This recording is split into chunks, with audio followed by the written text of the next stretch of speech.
હવે જોઈએ અગત્યના સમાચાર। ઋષિ આરોઠે મામલે એસઓજી પીઆઈનું નિવેદન આવ્યું સામે। ઋષિ આરોઠે મામલે એસઓજી પીઆઈનું નિવેદન આવ્યું સામે। ઋષિ પ્રથમ અહીંથી બેંગ્લોર ગયો હતો, ત્યારબાદ ઔરંગાબાદ થઈ વિવિધ શહેરોમાં ફરી ગોવા પહોંચ્યો હતો। ઋષિ આરોઠેના પિતા બરોડા ક્રિકેટ એસોસિએશનમાં કોચ તરીકે ફરજ બજાવે છે। રાજકોટ ખાતે 21 લાખની ક્રિકેટ ટુર્નામેન્ટની ફેક ટિકિટ આપી હતી ઋષિએ। તુષાર આરોઠે દેવું ચૂકવવા મકાન વેચ્યું હતું। મકાન વેચ્યા બાદ ઋષિ આરોઠે દેવું ચૂકતે કરવા ચીટિંગ કરી મોકલાવ્યા હતા રૂપિયા। પિતાને મોકલાયેલ રકમમાં 61 લાખ ઓછા હોવાના મામલે પણ એસઓજી પોલીસ કરી રહી છે તપાસ। અમદાવાદ, રાજકોટ સહિત વિવિધ શહેરોમાં થઈ છે ફરિયાદ। વલસાડમાં રણજી ટ્રોફી રમાડવા મુદ્દે એક યુવક પાસેથી 75 લાખ રૂપિયાનું કર્યું હતું ચીટિંગ। ગઈકાલે વડોદરા શહેર એસઓજી પોલીસ તરફથી અગાઉના ગુનામાં જે આરોપી વોન્ટેડ હતા ઋષિ તુષાર આરોઠે, જેઓના વિરુદ્ધ અગાઉ Manjalpur police station, Raopura police station અને વલસાડ સિટી પોલીસ સ્ટેશનમાં ચીટિંગના 1 કરોડથી વધુના ગુના નોંધાઈ ચૂક્યા છે। ઋષિ તુષાર આરોઠેને એસઓજી પોલીસે ગોવામાંથી કલનગુટ બીચ વિસ્તારમાંથી ટેકનિકલ સર્વેલન્સના આધારે ગઈકાલે ઝડપી પાડેલ છે। આગળની કાર્યવાહી માટે ઋષિને રાવપુરા પોલીસ સ્ટેશનને કસ્ટડી સોંપવામાં આવશે અને જે બધી કસ્ટડી બાદમાં વલસાડ પોલીસ તરફથી લેવામાં આવનાર છે। ઋષિનું બેકગ્રાઉન્ડ શું છે?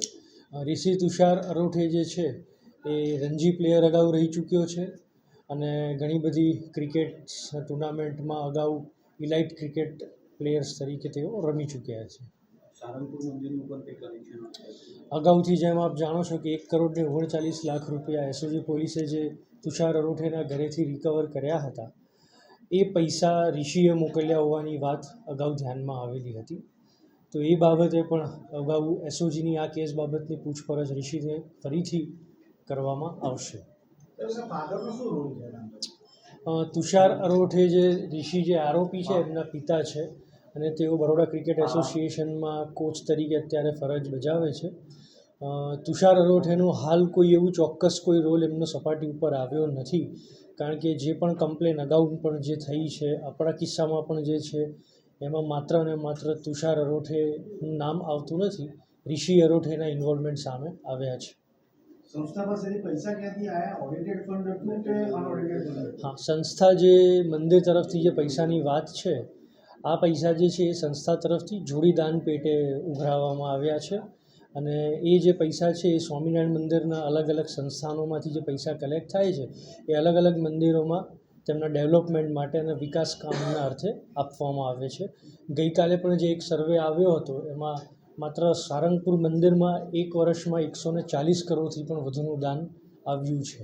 એટલે મંદિરની આ બાબતે પણ અગાઉ તપાસ ફંડ બાબતે એસઓજી પોલીસે એક્ઝોસ્ટલી તપાસ કરી ચૂક્યા છે અને આ બાબત અત્યારે હાલમાં સબજુડાઇઝ છે। એટલે આગળની જે કાર્યવાહી છે એમાં કોર્ટમાં તારીખ ઉપર આવવા ઉપર એમાં બાકી છે અને કેસ ચાલવા ઉપર છે। સર, જ્યાંથી વોન્ટેડ થયો ત્યાંથી ક્યાં ક્યાં ફરતો હતો એ દિશામાં કઈ તપાસ? હા, અગાઉ જે છે ઋષિ આરોઠે એ અગાઉ બેંગ્લોર ગયો હતો, અહીંયાથી બેંગ્લોર બાદ ઔરંગાબાદ છે, ઔરંગાબાદથી પછી ઇન્દોર અને હાલ છેલ્લે એનું ગોવા લોકેશન મળ્યું હતું અને 4 દિવસથી એસઓજી પોલીસે ગોવામાં ધામા નાખ્યા હતા અને ત્યાંથી ઋષિને એક રેસ્ટોરન્ટમાંથી આપણે લઈ આવ્યા છીએ। ઋષિને ભાગવા માટે કોઈ મદદ કરી છે તે દિશામાં તપાસ થઈ? એઝ સચ હજુ જેમ આપ જાણો છો કે ગઈકાલે ઋષિને લાવ્યા છે તો આગળની તપાસ ચાલુ છે।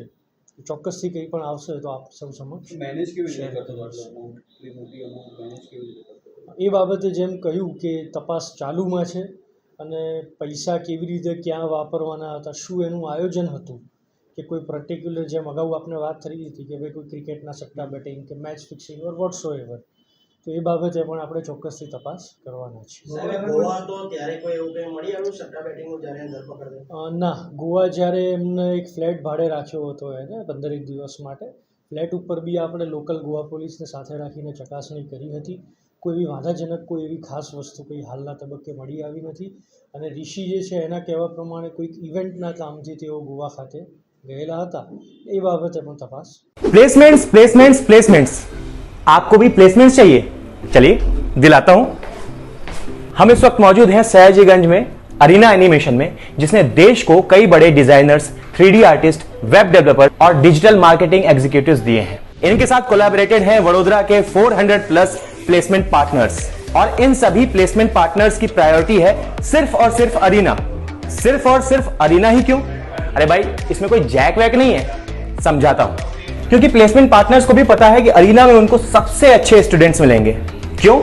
क्योंकि यहां पर personality development, communication skills, resume writing और इसके साथ साथ मॉक टेस्ट भी कराए जाते हैं, ताकि जो रिक्रूटर है उसको डिजायर्ड कैंडिडेट और प्रिपेयर्ड कैंडिडेट पहले से ही मिल जाए। अरीना ने देश के कई शहरों में बड़ी स्ट्रेंथ में प्लेसमेंट्स भी कराए हैं। Cities like Mumbai, Delhi, Calcutta, Bangalore, Hyderabad.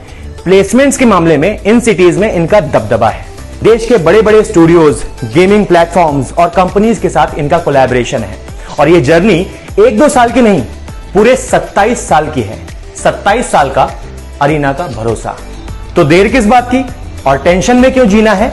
अरे आपके अपने शहर वडोदरा में एरीना है।